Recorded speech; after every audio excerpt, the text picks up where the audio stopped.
बिस्मिल्लाहिर्रहमानिर्रहीम। अस्सलाम वालेकुम नाज़रीन, मैं हूँ यासिर रशीद और आप देख रहे हैं दिला स्टार। और स्टूडियो मेरे साथ मौजूद हैं सीनियर तजियाकार राना मोहम्मद अजीम साहब। नाज़रीन, पाकिस्तान तहरीक इंसाफ क्या अपने मौक़िफ़ से पीछे हटेगी असम्बलियों को तहलील करने के हवाले से, या फिर कल ठोस तरीके से इक़दामात उठाने का फ़ैसला किया जाएगा और उसका ऐलान किया जाएगा लिबर्टी चौक में होने वाले पाकिस्तान तहरीक इंसाफ के जलसे में। एक तरफ बातें ये हो रही हैं कि पाकिस्तान तहरीक इंसाफ ने पाकिस्तान मुस्लिम लीग काफ को PTI में ज़म होने की दावत दी, जिसे PMLQ ने मुस्तरद करते हुए सीट एडजस्टमेंट को बढ़ाने का फैसला किया। और ये बात सामने रखी चेयरमैन PTI के कि पाकिस्तान मुस्लिम लीग काफ अपनी एक अलग शनाख्त रखना चाहती है, उसे बरकरार रखना चाहती है, इसलिए हम आपके इत्तेहादी के तौर पे मुस्तकबिल में भी आपके साथ होंगे। दूसरी तरफ वफाकी हुकूमत नित नए केसेस का भी आगाज़ कर रही है। आज एक ऑडियो लीक्स के भी पाकिस्तान में चर्चे सुनाई दिए। उस ऑडियो लीक को पाकिस्तान तहरीक इंसाफ के रहनुमाओं ने यह मौक़िफ़ अपनाते हुए मुस्तरद कर दिया कि ये मुख्तलिफ टेलीफोन कॉल्स की जो गुफ्तगू है उसको कट लगा के और जोड़ के ये पेश किया गया है, इसमें कोई हकीकत नहीं है। लेकिन उसके ऊपर भर के सियासतदानों ने एक प्रोपेगेंडा भी किया और एक अलहदा से मौक़िफ़ भी अपनाया है। दूसरी बात, पाकिस्तान में तेल सस्ता करने के हवाले से हमारे वजीर मुमलिकत मुसद्दिक मलिक साहब ये ऐलान करते थे कि रूस हमें सस्ते दामों तेल की फराहमी पर रजामंद हो चुका है। उधर वजीर खारजा बिलावल भुट्टो जरदारी ने अमरीकी नशरियाती इदारे को इंटरव्यू देते हुए यह बात की कि रूस से ना कोई हम सस्ता तेल ले रहे हैं, ना रूस सस्ता तेल दे रहा है। इस हवाले से वजीर खारजा और मुसद्दिक मलिक साहब के जो बयानात है वो पहले मुलाहिजा कीजिए, फिर गुफ्तगू को आगे बढ़ाएंगे। हम रूस गए जिसमें बड़ी क्लियरली उन्होंने हमें यह बताया कि वो हमें क्रूड ऑयल यानी जो हमारा हमें खाम तेल जो हम इस्तेमाल करते हैं अपनी रिफाइनरीज में, वो हमें खाम तेल देंगे और रियायत पे देंगे। जो पूरी दुनिया को डिस्काउंट मिल रहा है उतना ही डिस्काउंट या उससे ज्यादा डिस्काउंट इंशाल्लाह हमें मिलेगा। Up until now, we actually haven't received nor are we getting any oil from Russia. Wheat का एक purchase हम कर रहे हैं। पाकिस्तान का जो इंफ्रास्ट्रक्चर है वो रशियन तेल के लिए बना हुआ नहीं है। भारत का जो इंफ्रास्ट्रक्चर है वो रशियन तेल के लिए बना हुआ है। हाँ, हम इनके साथ इंगेज कर सकते हैं किसी मुस्तकबिल में ऐसा निज़ाम पैदा हो, मगर कोई जल्दी ऐसे इम्कान नहीं है। And as far as discounted rates, no one is giving discounted rates for oil these days. That's just not a reality. The concept of discounted Russian oil is a truck की बत्ती है। मुसद्दिक मलिक साहब की गुफ्तगू आपने सुनी। उनका यह कहना है कि रूस सस्ते दामों तेल पाकिस्तान को खाम तेल फराहम करेगा। उधर हमारे वजीर खारजा ये कहते हैं कि पाकिस्तान रूस से तेल नहीं ले रहा, गंदम के बारे में हमारे मुआहदे चल रहे हैं और पाकिस्तान में रूसी खाम तेल को रिफाइन करने की सलाहियत नहीं है, वो भारत के अंदर है। लेकिन माजी करीब में हुकूमत पाकिस्तान ने पाकिस्तान की ऑयल रिफाइनरीज कंपनीज को यह बात पूछी थी कि क्या रशिया के खाम तेल को पाकिस्तान के अंदर रिफाइन किया जा सकता है, तो 70% जवाब हाँ में मौसूल हुआ था कि हाँ हमारे पास कैपेसिटी मौजूद है। अब किस वजीर की बात मानी जाए, माजी करीब वाली उस रिपोर्ट की मानी जाए, वजीर खारजा की मानी जाए, या वजीर मुमलिकत मुसद्दिक मलिक साहब की मानी जाए? राना साहब की तरफ बढ़ते हैं। राना साहब, क्या करें? पाकिस्तान सस्ते दामों तेल ले रहा है, नहीं ले रहा? 10 रुपए सस्ता कर दिया, वो भी हम महंगे दामों जो ले रहे हैं उसमें से सस्ता कर दिया। बन क्या रहा है पाकिस्तान? बिस्मिल्लाहिर्रहमानिर्रहीम। अस्सलातु वस्सलामु अलैका या सय्यदी या रसूल अल्लाह, अस्सलातु वस्सलामु अलैका या सय्यदी या हबीब अल्लाह। या सर, झूठों की हुकूमत है, अवाम के साथ धोखा करने वालों की हुकूमत है, अवाम को ट्रक की बत्ती के पीछे लगाने वालों की हुकूमत है। ये मैं नहीं कह रहा, ये बिलावल भुट्टो कह रहे हैं। प्रोफेसर साहब, ज़रा दोबारा ट्रक की बत्ती वाला अगर आप दोबारा एक दफा शॉर्ट सुना दें तो पता चल सब इतना ट्रक की बत्ती कि ट्रक की बत्ती के पीछे लगाया हुआ है। ये मैं नहीं कह रहा यासर साहब, ये कौन कह रहा है? बिलावल भुट्टो जरदारी, जो वजीर खारजा पाकिस्तान है, जो पाकिस्तान पीपल्स पार्टी के चेयरमैन हैं, जो पाकिस्तान पीपल्स पार्टी के करता धरता सब कुछ हैं। आप मुझे बताएं, ये वजीर खारजा अपनी हुकूमत के मुताल्लिक कह रहे हैं, ये इमरान खान की हुकूमत के मुताल्लिक तो नहीं कह रहे, ये गवर्नमेंट ऑफ पंजाब के मुताल्लिक तो नहीं कह रहे, ये पंजाब गवर्नमेंट ऑफ KPK के मुताल्लिक तो नहीं कह रहे, ये कश्मीर हुकूमत के मुताल्लिक तो नहीं कह रहे, ये गिलगित बल्तिस्तान के मुताल्लिक तो नहीं कह रहे। भाई, इससे तो साबित होता है अवाम को फुद्दू बनाना, आवाम के साथ खेलना, आवाम के साथ मजाक करना, आवाम के जज्बात को मजरू करना, ये इनका काम है। मुझे एक बात है, वो कहते ट्रक की बत्ती के पीछे लगाए हुए आवाम को क्यों झूठ बोलते हैं? पहले भी इन्होंने कहा जनाब रशिया से, असल में ये रशिया के जलील होके वापस आए। अब इन्होंने कहा जनाब रशिया हमें सस्ते दामों तेल दे रहा है। मुसद्दक मलिक साहब, या आप सच्चे हैं या बिलावल झूठा है, या बिलावल सच्चा है आप झूठे हैं, दोनों में से एक है। मैं तो समझता हूं इस वक्त ये सारी हुकूमत ही झूठों की हुकूमत है। क्या देखें ना क्या क्या किया है, मुझे बताएं यासर साहब किया क्या इन्होंने? कोई एक चीज बता दें जो की है। बहुत बड़ा जश्न मना रही, मैंने आज देखा मुस्लिम लीग नून के कुछ लोग ना जनाब जश्न मना रहे थे। मैं कोई किस बात का जश्न मना रहे हो, क्या हुआ है? कहते जनाब 10 रुपये लीटर पेट्रोल कम हुआ है। वो 10 रुपये लीटर, तो 10 रुपये लीटर पेट्रोल कम करके वो अवाम पर एहसान अजीम कर रहे हैं। इन्होंने किया क्या? पेट्रोल को महंगा तरीन कर दिया। 98 रुपीज पेट्रोल सस्ता होना चाहिए था, 98 रुपये पेट्रोल सस्ता होना चाहिए था, लेकिन नहीं किया। इसलिए नहीं किया जनाब कि हमने फौज रखी हुई ना, एक वजीरों की, एक मशीरों की, जिनके अखराजात पूरे करने हैं, जिनके साथ हमने अपनी सियासत चमकानी है। और जितने जिसे कहते हैं ना पंजाबी, जिन्ने वेले आइयो, कोई रह तो नहीं गया, उन्हें भी वजीर बना दियो। जनाब यासर साहब ये हो रहा है। तो इसमें क्या देखें, मुसद्दक मलिक एक प्रेस कॉन्फ्रेंस करता है, बिलावल भुट्टो जरदारी दूसरी प्रेस कॉन्फ्रेंस करता है। वाज़ेह हो गया कि इन सब में आपस में इख्तलाफ पे राणा साहब यहाँ पे एक चीज और मैटर करती है ना। मुसद्दक मलिक साहब पाकिस्तान में प्रेस कॉन्फ्रेंस कर रहे हैं, वो पाकिस्तानी मीडिया से मुखातिब है। वजीर खारजा ने बैनुल-अक़वामी मीडिया को यह बताया कि हमने अपनी आवाम को ट्रक की बत्ती के पीछे लगाया। तो इससे ज्यादा बड़ी जलालत हो सकती है कोई? इससे ज्यादा बड़ी जलालत हो सकती है? इससे बड़ा थप्पड़ हमारी कौम के मुंह पर कुछ हो सकता है? इससे बड़ा तमाचा इस कौम के मुंह पर कोई और मार सकता है? अब भी अगर ये कौम होश के नाखून ना ले, अब भी ये ना सोचे, और तो क्या होगा? दरअसल बदकिस्मती ये है कि हमारा मीडिया भी अपना बिल्कुल खामोश है। अब उसे भी महंगाई नजर नहीं आती। बिलावल भुट्टो साहब की आज इस बात पे कितने टीवी चैनल्स ने प्रोग्राम किए हैं? कितने टीवी चैनल्स हैं जो आके इस बात पे प्रोग्राम कर रहे हैं कि जनाब झूठा कौन सच्चा कौन? एक ही काम लगा हुआ है सुबह से शाम तक, जनाब चेक करो इमरान खान की घड़ी कितने में बिकी, जेवरात कितने में बिके, कोई और काम है ही नहीं। कोई सवाल पूछ लो, इतना सवाल पूछ लो इनसे, जनाब सलमान शहबाज की कैप्शन, नहीं जी नहीं, घड़ी किधर है? जनाब ये पेट्रोल सस्ता क्यों नहीं ज्यादा किया, घड़ी किधर है? जनाब फलां की घड़ी किधर है? हर जो सवाल का एक ही जवाब है, घड़ी किधर है? और भाई घड़ी गई किस जगह चलेगी घड़ी में, क्या ये नहीं कहूं, लेकिन आप अवाम को तो जवाब देना।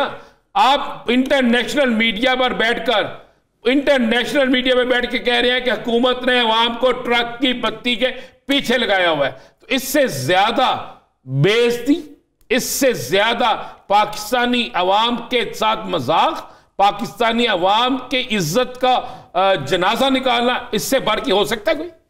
और लेकिन अब भी अगर अब भी कोई ना बोले, अब भी किसी की तरफ से ट्वीट ना आए, अब भी इस पर कोई शख्स जो है वो वेला ना करे, तो फिर बाइस शर्म है सहाफत भी, बाइस शर्म है सियासत भी, और बाइस शर्म है वो ह्यूमन राइट्स के ठेकेदार भी, और बाइस शर्म है वो उलमाए कराम भी जो इस पे नहीं बोलते। क्यों नहीं बोलते? इस पे बोलना चाहिए था ना। सच्चा कौन है, झूठा कौन है, इसका फैसला होना चाहिए था। किसको ट्रक की बत्ती के पीछे लगाया है? क्या ये अवाम पागल है?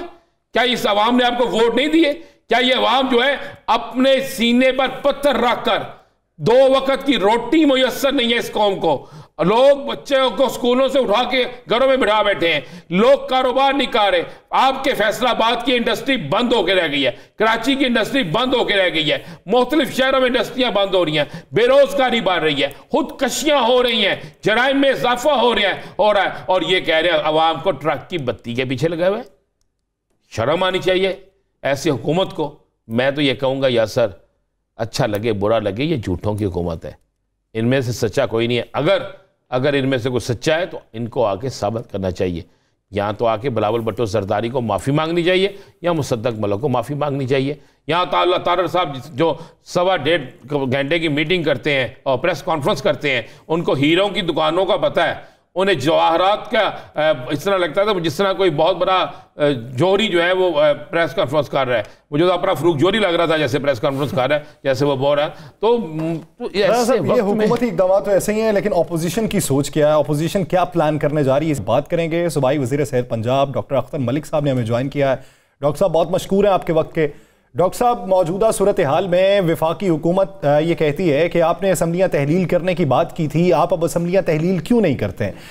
अभी तक पसोपेश का मुजाहरा क्यों किया जा रहा है? दूसरा ये कि अब इतना केसेस खुलते जा रहे हैं, तोशा खाना की तलबी है 9 जनवरी को। खान साहब क्या तोशा खाना में पेश होंगे या फिर अवामी हिमायत के लिए मैदान में होंगे?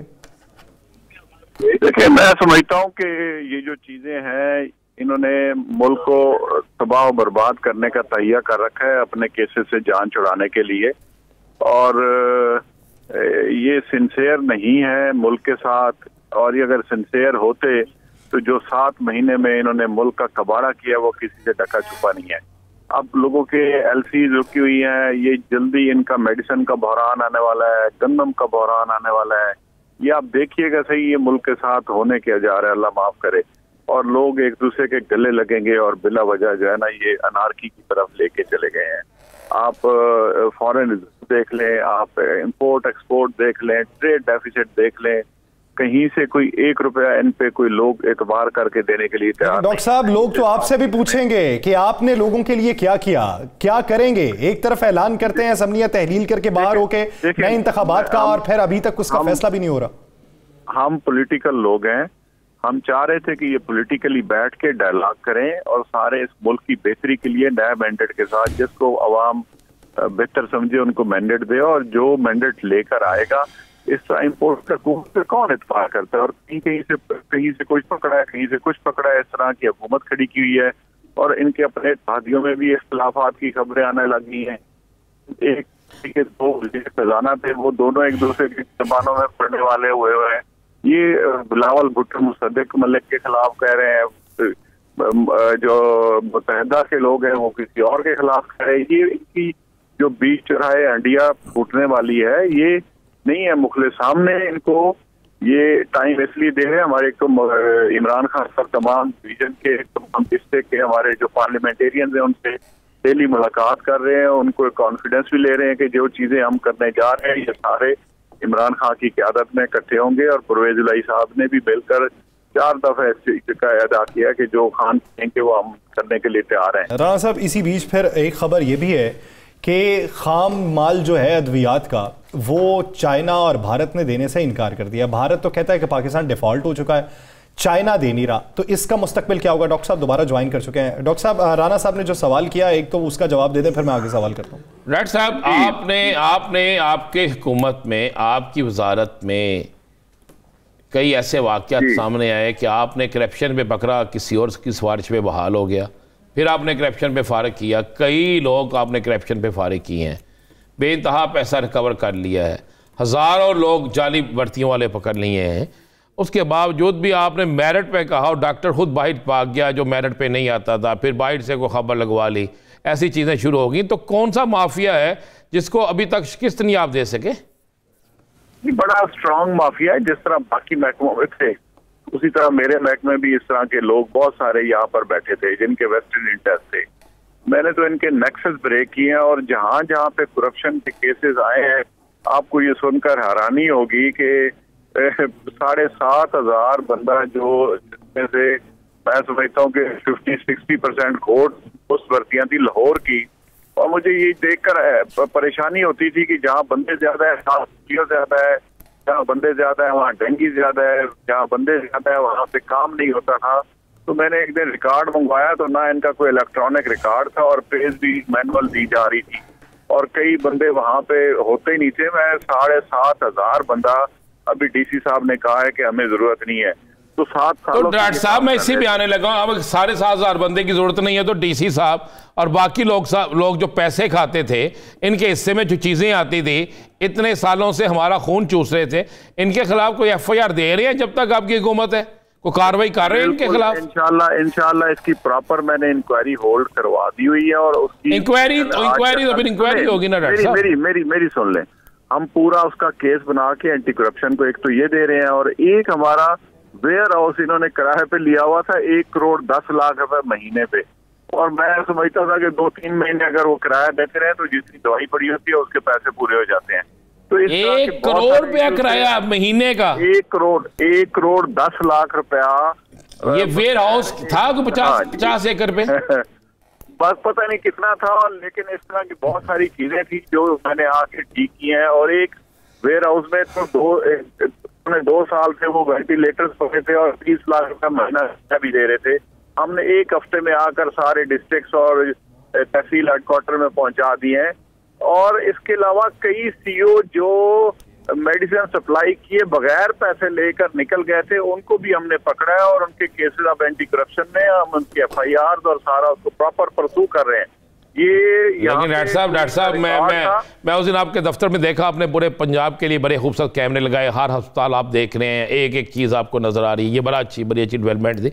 लेकिन आपने उसी वक्त मेरे सामने एक फ़ोन किया, भावनगर की है आपकी जो ऑफिसर थी, और आपने उसे हुक्म सादर फरमाया कि ये करप्शन ख़त्म करो, ये करो। तो अगले दिन पता चला कि उसने जो आपने हुक्म दिया तो बिल्कुल उसके उल्ट किया।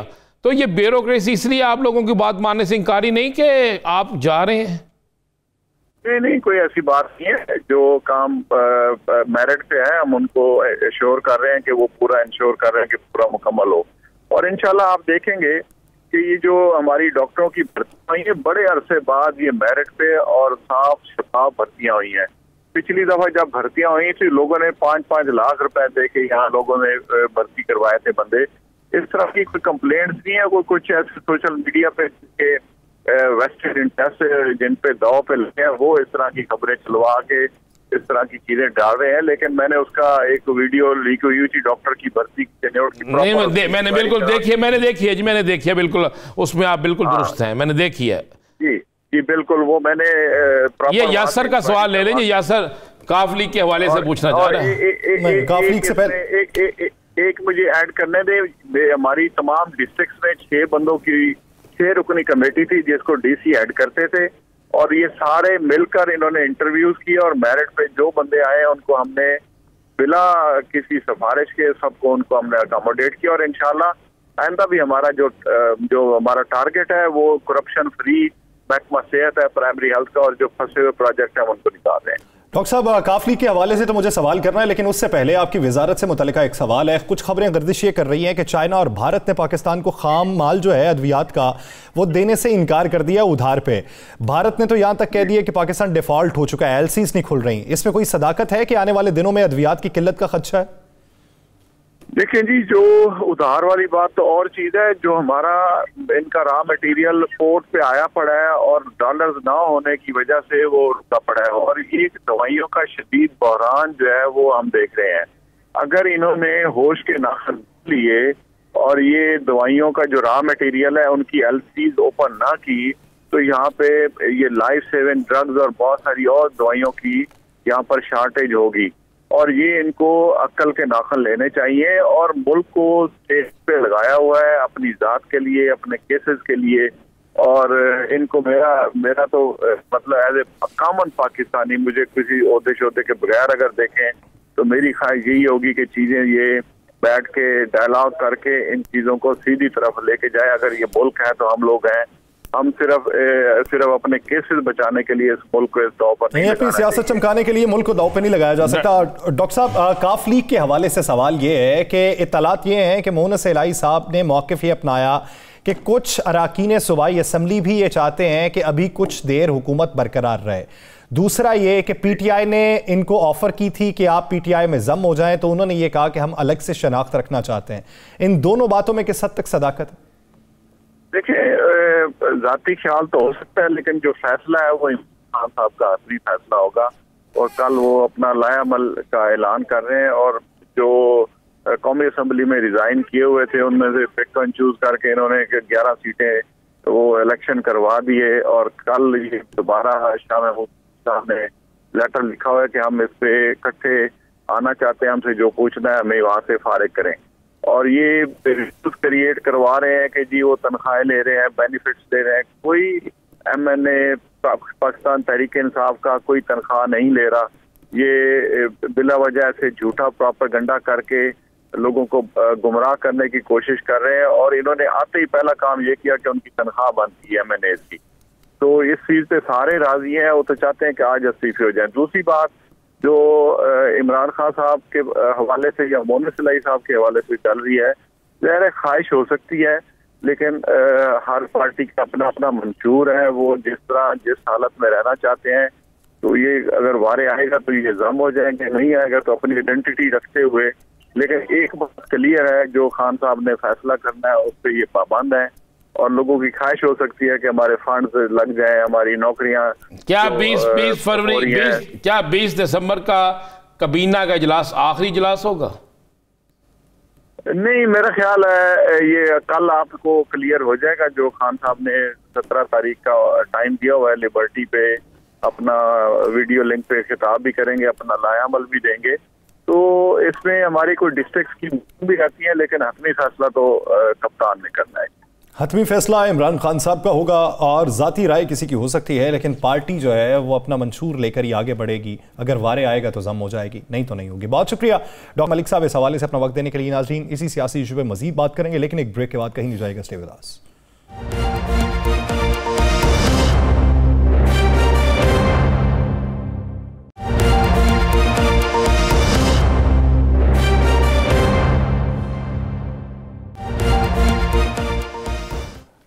ब्रेक के बाद खुशामदीद। नाज़रीन, पाकिस्तान की मौजूदा सियासी सूरत हाल सबके सामने है। हिजानी कैफियत तो पैदा हुई है, लेकिन इस हिजानी कैफियत में पुरफज़ा माहौल का पैदा होना ये एक अहम सवाल बन चुका है। लेकिन इस सवाल का जवाब शायद अभी किसी के पास नहीं है। पाकिस्तानी सियासत इस वक्त उस नहज तक पहुंच चुकी है जहां इसके मुस्तकबिल की पेशीन गोई नहीं की जा सकती कि आने वाले 2 हफ्तों के बाद पाकिस्तानी सियासत के अंदर क्या माहौल होगा, किसके ऊपर केसेस खुल रहे होंगे, किसके केसेस खत्म हो रहे होंगे, मईशत किस डगर पे गामजन होगी, मईशत में बेहतरी के इम्कानात होंगे, ये मजीद तनज़्ज़ुली की खबरें हमें मौसूल हो रही होंगी। पाकिस्तानी सियासत में इस्तेहकाम कब आएगा, किस तरीके से आएगा, किन के कहने पर आएगा, किसकी मुशावरत से आएगा और कब ये मिल बैठेंगे तब आ जाएगा। और इसी सियासी इस्तेहकाम से मुआशी तौर पर इस्तेहकाम कब आएगा। वफाक में मौजूद क्या इत्तेहादी जमातें मुत्तफिक हैं, मुत्तहिद हैं, या उनकी जहनीत भी अब बढ़ चुकी है और एक जमात मौजूदा वफाकी हुकूमत के इकदामात को किसी और नज़र से देखती है और मौजूदा हुकूमत के अंदर PMLN उसे किसी और नज़र से देखती है। इसी बारे में बात करेंगे। पाकिस्तान पीपल्स पार्टी के रहनुमा कादिर खान मंदोखेल साहब ने हमें ज्वाइन किया है। मंदोखेल साहब, बहुत मशकूर हैं आपके वक्त के।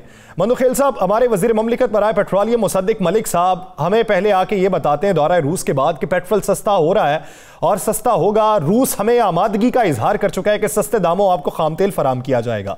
हमारे वजीर खारजा बैनुल अक़वामी मीडिया को इंटरव्यू देते हुए यह बात करते हैं कि रूस के साथ तेल की तो बातचीत ही नहीं हुई, और दूसरी बात यह कि उनके साथ गंदम की बातचीत हो रही है और रूस का खाम तेल पाकिस्तान में रिफाइन करने की सलाहियत ही मौजूद नहीं है। आज मुसद्दिक मलिक साहब आके फिर वजाहत दे रहे हैं कि क्रूड ऑयल आ रहा है, खाम तेल आ रहा है।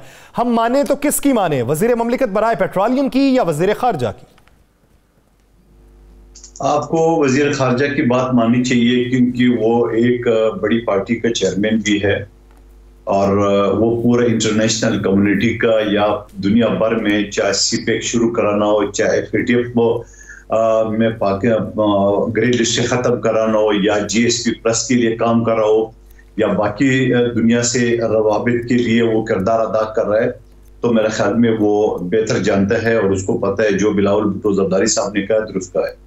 बिल्कुल, आपने बड़ी अच्छी बात की। तो फिर बिलावल भुट्टो जरदारी साहब ने यह भी कहा कि ट्रक की बत्ती के पीछे लगाया हुआ है, इस बात को भी आप मान लें?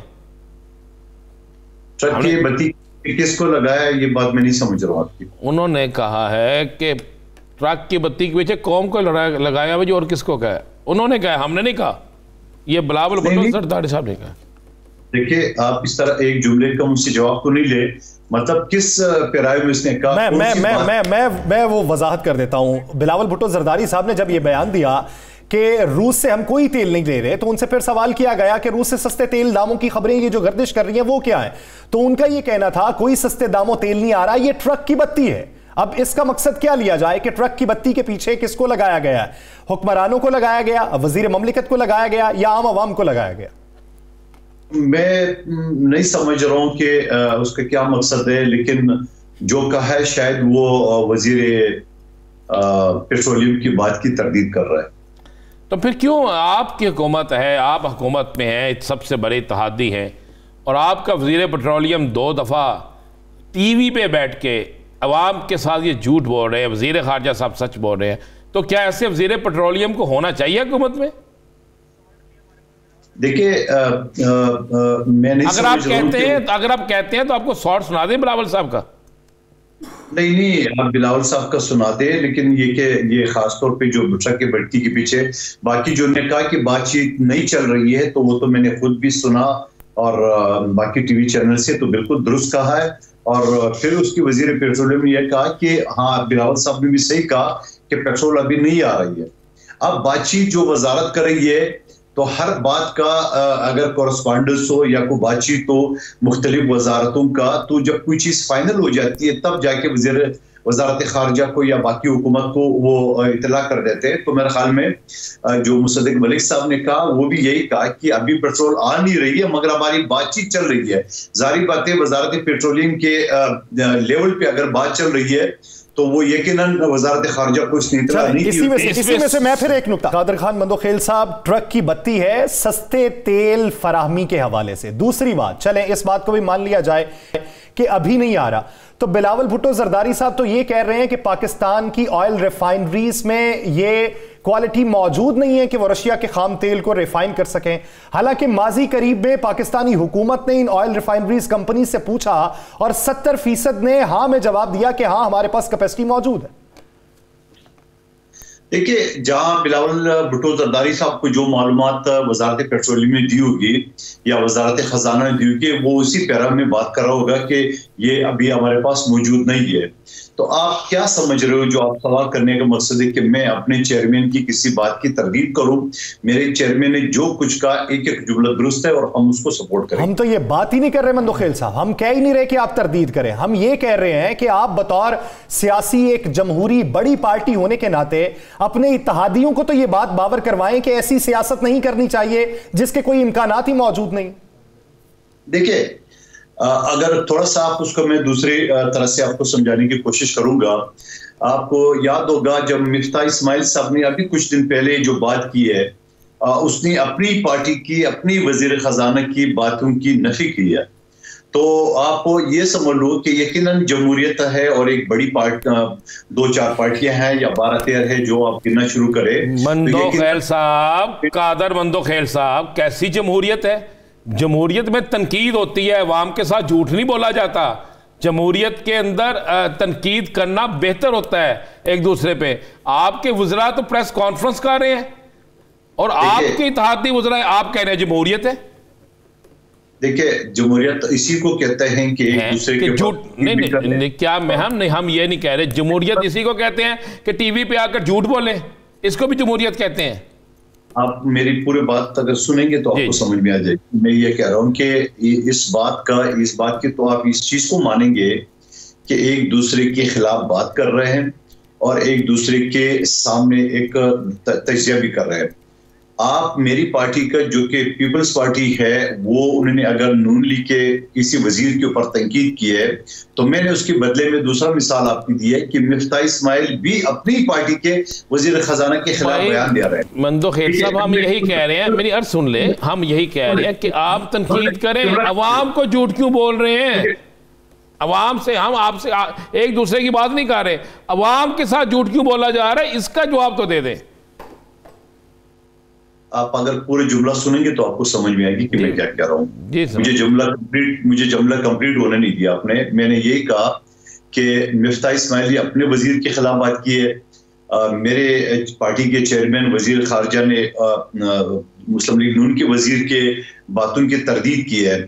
अब वो जो मेरे चेयरमैन ने कहा वो तो उस बात के ऊपर यकीनन आज पेट्रोल नहीं आ रहा है, ना ऐसे कोई चीजें उनके साथ साइन बन गई है।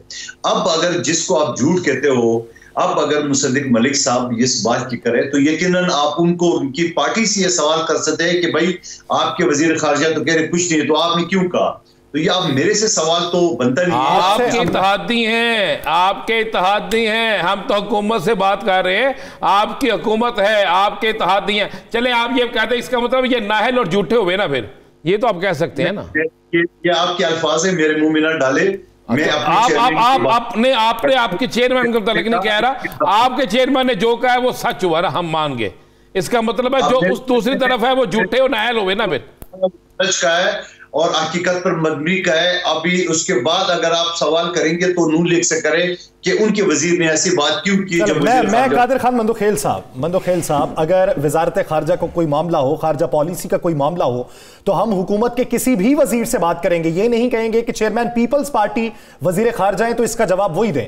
बतौर हुकूमत के नुमाइंदा उनसे सवाल किया जा सकता है। दूसरी बात, सर मेरी बात भी मुकम्मल सुन लीजिएगा, गुजारिश कर रहा हूं। दूसरी बात यह कि आप ये कहते हैं कि साबिक वजीर खजाना ने वजीर खजाना के खिलाफ बोला, हम एक सिटिंग मिनिस्टर के अगेंस्ट बात कर रहे हैं। तीसरी बात यह कि आपकी हुकूमत आई और आपने कहा कि पीटीआई झूठ बोल के गई, गंदुम का सिर्फ मुआहिदा चल रहा था, पेट्रोल का कोई नहीं चल रहा था। अभी वजीर खारजा ये कह रहे हैं गंदुम का चल रहा है, पेट्रोल का कोई नहीं चल रहा। इसका मतलब कि वो भी गलत बयानी करते रहे और मौजूदा हुकूमत भी गलत बयानी कर रही है। देखिए, मैं दोबारा ये कहूंगा कि जब रूस के मायदे के हवाले से या उनके साथ जो डील के हवाले से जो बिलावल भुट्टो जरदारी साहब ने कहा है, अब इस बात पे आप नून लीग की किसी रहनुमा से पूछो कि भाई आपका वजीर ने ऐसा क्यों कहा। पीपल्स पार्टी या नून लीग का नहीं पूछ रहे मंदोखेल साहब। जब हम आपसे पंजाब के इलेक्शन की बात करते हैं तो आप ही हमें कहते हैं जनाब वहां पे इस तरह नहीं हुआ, अपनी हारी हुई सीटें वो जीते हैं। उस वक्त आप ये नहीं कहते कि नून लीग से जाके पूछो, पंजाब में तो उनके उम्मीदवार थे। जब हम बात करते हैं ज़िमनी इलेक्शन पे उस वक्त आप जवाब दे देते हैं। आप गवर्नमेंट है, हम वजीरों के हिसाब से बात कर रहे हैं, हम पीपल्स पार्टी मुस्लिम लीग नून की बात नहीं कर रहे।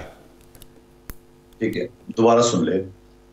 मैंने आपसे दोबारा ये कहा है कि मेरे चेयरमैन बिलावल भुट्टो साहब ने जो बात की है और वो बात सच है। ठीक है, अब आप ये कहेंगे कि मुसद्दिक मलिक साहब ने क्यों ऐसा बोला, जो आपके अल्फाज है मैं वो नहीं दोहराना चाह रहा हूं, लेकिन मैं जो आपके अल्फाज है आप वो दोहरा दें कि उन्होंने ऐसा क्यों किया, जो आप कहना चाहते हैं वो कह दें। जी, मैं ये कह रहा हूं कि मुसद्दिक मलिक साहब ने इस बात को भी तस्लीम किया है कि हाँ पेट्रोल अभी आ नहीं रहा है, मगर हमारी बातचीत चल रही है। तो बातचीत तो किसी की भी किसी के साथ चल सकती है, लेकिन हम हैसियत पार्टी या हमारे वजीर खारजा तो इस बात पे करेंगे जब उनके सामने कोई कंक्रीट बात आएगी तो वो उसकी तस्दीक करेगा। अगर मुसद्दिक मलिक साहब की कोरेस्पॉन्डेंस चल रही है और कोई मुआहिदा तय नहीं हुआ तो मेरे चेयरमैन या वजीर खारजा क्यों कहेगा कि हाँ जी बात होगी फाइनल। तो बात तो खुद भी मान रहा है कि फाइनल नहीं हुई है, वो खुद भी कहता है कि बातचीत चल रही है। तो बातचीत तो को आप कच्ची समझे ना, जब बात पक्की हो जाती है तब जाके आप उसको मानेंगे। बातचीत तो बाकी वजारतों की भी एक दूसरे के साथ चल रही, चाहे कोई भी वजारत ले ले, उनके दुनिया भर के मुल्कों से बातचीत तो फिर वहीं पे खत्म हो जाती है जहां पे पाकिस्तान में रिफाइन करने की सलाहियत ही मौजूद नहीं है, तो फिर बातचीत का तो फायदा नहीं बनता है। इस बात को आगे बढ़ाते हैं। मौजूदा सूरत हाल में पाकिस्तान पीपल्स पार्टी क्या समझती है कि मुल्की मईशत किस तरीके से बेहतर हो सकती है। डार साहब बयान कुछ और देते हैं, फिर बाद में हुकूमती वज़रा बयान कुछ और देते हैं, फिर उसी की तरदीद भी हो जाती है। आने वाले दिनों के अंदर क्या बतौर पीपल्स पार्टी के रहनुमा आपको यह लगता है कि मईशत बेहतर हो जाएगी? जी बिल्कुल। देखिए, कल ही की बात है कि पेट्रोल 10 रुपए सस्ती हो गई है। इससे आपको इस चीज का इंडिकेशन तो मिल रहा है कि जो एक शख्स कंबे पे चढ़ के मुझे हुकूमत दो नहीं तो मैं खुदकशी करूंगा, 6-7 महीने से जो ने जीटी रोड पाकिस्तान की शहरत को ब्लॉक करके मईशत को नुकसान पहुंचाया, और वो अब उस चीज से हम बाहर आ गए। अब उस अफरा तफरी से, उस अनारकी से अब बाहर आ गए।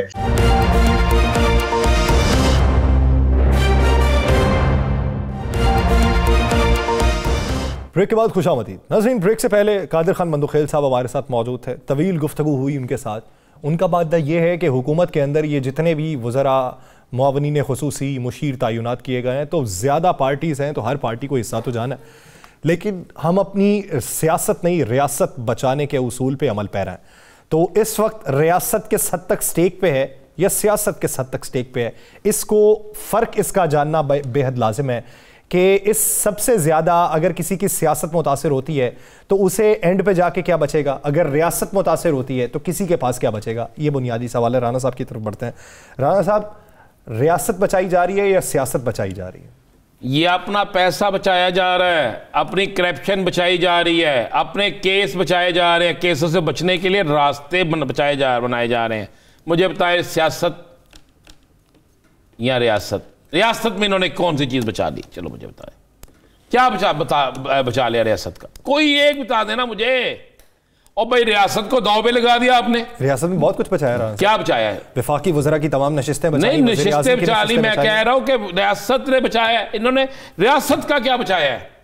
करप्शन बचाई है अपनी, केस खत्म कराए हैं अपने, एनआरओ लिए अपने लिए, अपने बच्चों के लिए एनआरओ लिया है, अपने गैर मुल्की टूर्स किए हैं, अपने लोगों को नवाजा है, मशीरों वजीरों की लंबी लाइनें लगाई हैं, जिनको पूछता कोई नहीं था उनको भी अपने पास जनाब गाड़ियां दे दी हैं, आप वजीर हैं, आप मशीर हैं, आपका फलां था, आपका फलां था। ये किया है। आप कहते हैं कौन सी रियासत में क्या बचा? रियासत को तो तबाह किया यासर साहब, पता नहीं क्यों आप इनकी इतनी सपोर्ट करते हैं। खर्चे नहीं बचाए? कौन से खर्चे बचाए? ये जो केसेस खत्म हो गए इसकी तहकीकात पे खर्चे नहीं होने थे? ना ना ना ना ना ना ना, खर्चे किधर बचते हैं? ये अपने खर्चे इनके पास से होते कब से?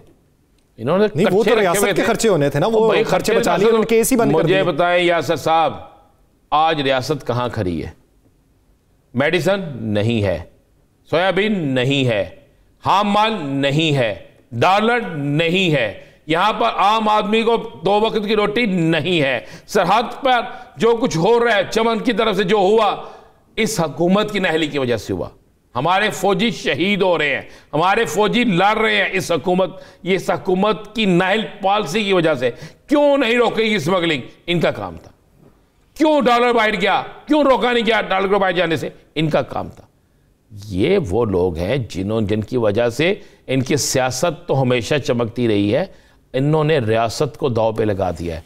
इन्होंने पाकिस्तान के अंदर पाकिस्तानियों का खून चूस लिया है, इन्होंने अपनी करप्शन बचा ली है, इन्होंने अपना माल बना लिया है, इन्होंने पाकिस्तान के अंदर बेरोजगारी बढ़ा दी है। लोग पाकिस्तान छोड़ के जा रहे हैं, लोग पाकिस्तान से हिजरत कर रहे हैं, और यहां पर कोई जमीन गर्म करने से लेकर दीगर मामलत कर रहा है। मुझे एक बात है, आप वजीर खजाना को सरकारी जहाज में लेकर आते हैं, मुजरिम है वो, उसकी जमानत अभी कंफर्म नहीं होती, सरकारी जहाज में उसे लेकर आते हैं और यहां पर लाकर उसके कहते हैं जलें, पाकिस्तान की माशत संभाल लें। कौन सी संभाली है? 250 रुपए का डॉलर मुझे लेकर दिखा दे कहीं से। फैक्ट्रियां बंद हो रही हैं, लोगों के घरों में फाके पड़ रहे हैं, लोग अपनी ही रियासत के अब ये पूछ रहे हैं रियासत के जुम्मेदारान से कि ये क्या हमारे साथ हो रहा है। तो ये क्या आप कह रहे हैं कि ये कह रहे हैं कि हमने रियासत बचा ली है, सियासत कुर्बान कर दी है? कोई सियासत कुर्बान नहीं की इन्होंने सियासत बचाई है, पैसा बचाया है, करप्शन कमाई है, अपने केसेस खत्म करवाए हैं, ये किया है। इस अमर की जरूरत है कि पाकिस्तान के अंदर तमाम लोग या तो यहां से चले जाएं, पाकिस्तानी अपना पेट काट के इनको कुछ पैसा दे दें और मुल्क से फरार करवाएं, या फिर ये तमाम जो पाकिस्तान के स्टेक होल्डर हैं मिल बैठ के कोई बेहतरीन फैसला कर लें ताकि आवाम का कुछ बच जाए। अगर आवाम ना बचेगी तो किसके सर पे सियासत करेंगे? मुझे राना अजीम साहब को दीजिए इजाजत, प्रोग्राम का वक्त खत्म हुआ चाहता है। अल्लाह निगहबान।